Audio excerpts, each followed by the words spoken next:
আমরা একটা কথা জানি, সেই কথাটা আমরা বলিও, যে মানুষ নাকি খালি হাতে আসে আর খালি হাতে যায়। একদম ভুল কথা। কেউ খালি হাতে আসে না, খালি হাতে যায় না। সে যখন আসে পৃথিবীর বুকে, তখন নিয়ে আসে তার দুটো হাতে, একটা হাতে কর্মফল, একটা হাতে তার স্বীকৃতি। আবার যখন সে ফিরে যায়, সে কর্মফল আর স্বীকৃতি নিয়েই ফিরে যায়। ওটা নিয়েই আসা আর ওটা নিয়েই যাওয়া। দেখবেন কেউ জন্মে গেছে রাজার বাড়িতে, কেউ জন্মে গেছে ভিখিরির বাড়িতে, কেউ জন্মে গেছে মধ্যবিত্তর বাড়িতে। এগুলো সব কর্মের ফল।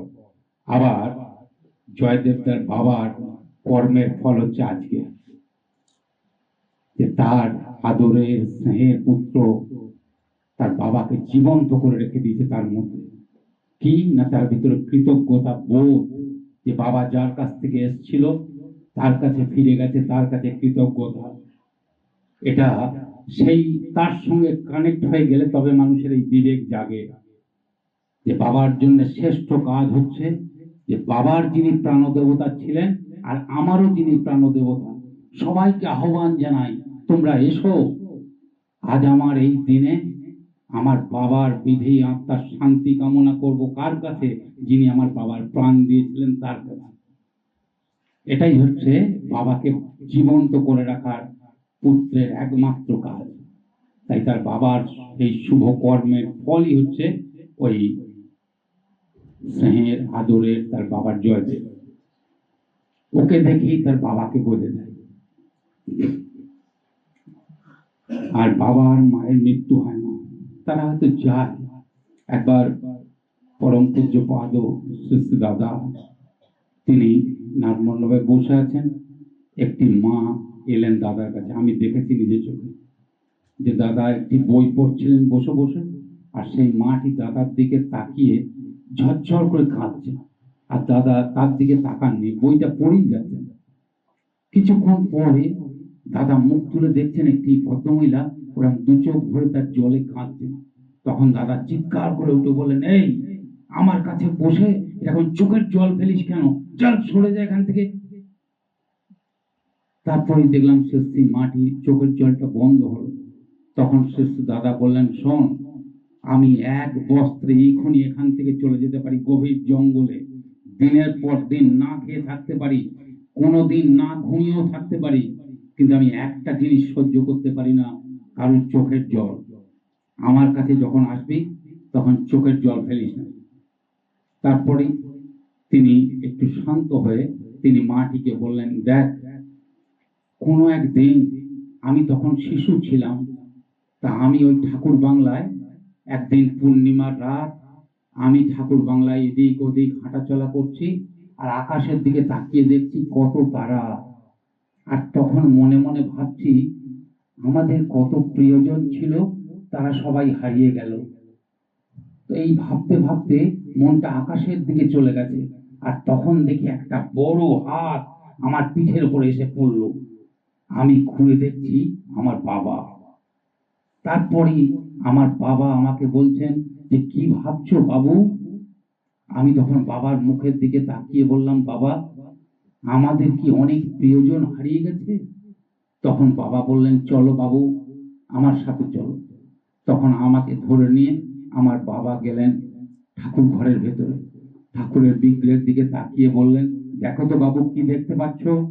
আমি বললাম, বাবা, ঠাকুরকে দেখতে পাচ্ছি। তখন আমার বাবা বললেন, শোনো বাবু, কবি বলতেন, মোদের সবাই হারিয়ে গেছে, আছে সবাই তোমার কাছে। কেউ হারায় না বাবু, ওই দিকে তাকিয়ে দেখো, সবাইকে দেখতে পাবো।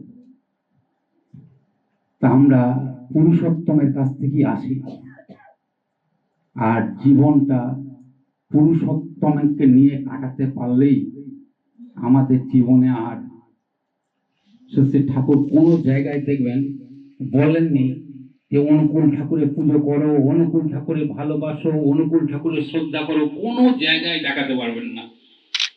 তিনি লিখে গেছেন যে ইষ্টে ভক্তি করো, ইষ্টে শ্রদ্ধা করো, আর এই করতে করতে তোমার জীবনটা ইষ্টময় হয়ে যাবে। আমাদের 24টা ঘন্টা ওই ইষ্টভৃতিটাও ইষ্ট, যাজন করাটাও ইষ্ট, যজন করাটাও ইষ্ট, সুন্দর করে বসাটাও ইষ্ট, ভালো করে জুতো পরাটাও ইষ্ট, ভালো করে খাওয়াটাও ইষ্ট। এই সব কিছুর মধ্যে ইষ্ট ইষ্ট ইষ্ট ইষ্ট ভাব থাকলেই আর অনিষ্ট ঢুকবে না। ঠাকুর বলে এই কায়দায় চলো মনি। আমি আজকে যে এসছি এই যুগটা খুব ভয়ঙ্কর যুগ, কম্পিউটার ল্যাপটপ.com এর যুগ। একটা ক্লিক করলে দিল্লির খবর চলে যাবে, একটা ক্লিক করলেই আমেরিকায় খবর চলে যাবে। ছেলে আছে আমেরিকায়, আমি আছি কলকাতায়, আমি বাথরুমের মগ কিনেছি, একটা ক্লিক করলাম, আগুন ঠেকিয়ে দিলাম, ছেলে দেখে নিল বাবা কি কালারের মগ কিনেছেন। সেই যুগ। তাই তোমাদেরকে খুব দ্রুত তাড়াতাড়ি সন্ন্যাস হয়ে যেতে হবে, খুব তাড়াতাড়ি তোমাদের সিদ্ধি লাভ করতে হবে।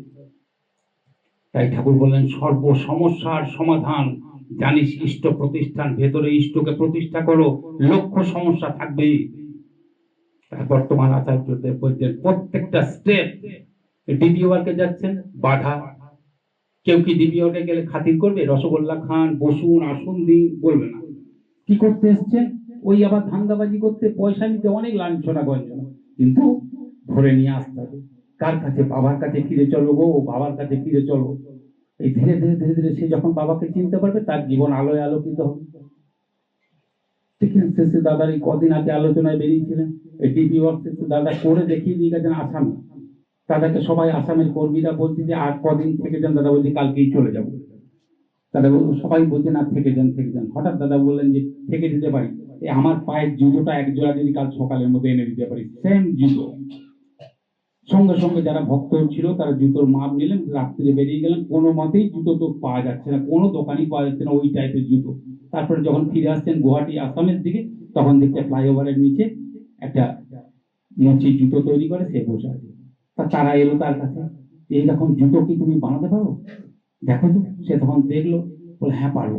বলো রাত্রের মধ্যে বানিয়ে দেবো? বলো হ্যাঁ পারবো। বলো কিন্তু আপনারা সরে যান, আমি বানিয়ে রাখবো। বলো কেন আমরা সরে যাবো কেন? বলো আমি সারা রাত মদ্যপান করবো, বিড়ি সিগারেট খাবো, তাই আপনারা সাধু সন্ন্যাসী মানুষ, আপনারা সরে যান। তারা গেল না, তারা বলো আমরা বসছি, তুমি যা খাবার খাও করো। ঠিক ভোরের আগে জুতোটা বানিয়ে ফেললো। তারপরে যারা ওখানে ছিল ভক্তরা, তারা বলো চলো একে নিয়ে, তাহলে শিশু দাদা তো আছেন গুয়াহাটি মন্দিরে, তাকে নিয়েই গেল। ঠিক ভোর হচ্ছে, শেষে দাদাও নামতেন প্রার্থনার জন্য। তখন সেই ভদ্রলোক বলল আচ্ছা এই জুতোটা কি শেষে দাদার পরম পূজ্যপাদ শিশু দাদা? বলো তুমি জানলে কি করে? বলো উনি তো আমার ঋত্বিক। তারপরে দাদা খুদিনটা ধরে বললেন কোথায় হারিয়ে গেছলি? তার পায়ের জুতোর প্রয়োজন ছিল না, প্রয়োজন ছিল ওই মানুষটা। এটাই দেবীওয়ান, তিনি জীবন্ত করে দেখালেন। তার দিব্য দৃষ্টি দিয়ে তাই তুমি ছুটে যাও, ছোট ছুটে যে মানুষ নিয়ে আসো। আমরা তো সেই ভিখিরি, টাকা না, পয়সা না, গাড়ি না, বাড়ি না, একবারে রাজ ভিখারি। 16 আনা মানুষটাকে তুলে নিয়ে চলে এসো। সেই মানুষটা আলোয় আলোকিত হোক, শান্তি পাক, সুখ পাক। কোনো বিশৃঙ্খলা নেই আমাদের মধ্যে, দেখেছেন? এত মানুষ, বসা যাচ্ছে না, আরেকটু চলুন আরেকটু চলুন, আরে বাবা আরেকটু কোথায় যাবো? কিন্তু ওই হাসতে হাসতে বলছে সরে চলুন। কত ঝামেলা হয়ে যেত অন্য জায়গা হলে। পরম পিতা এটাই শেখালেন, ডিসিপ্লিন কাকে বলে। এই করতে করতে আমরা বিশাল বড় একটা আন্দোলন গড়ে তুলতে পারবো, যেটা ঠাকুর চাইলেন। তাই সময় খুব সীমিত, বেশি কথা তো বলা যায় না। জয় গুরু।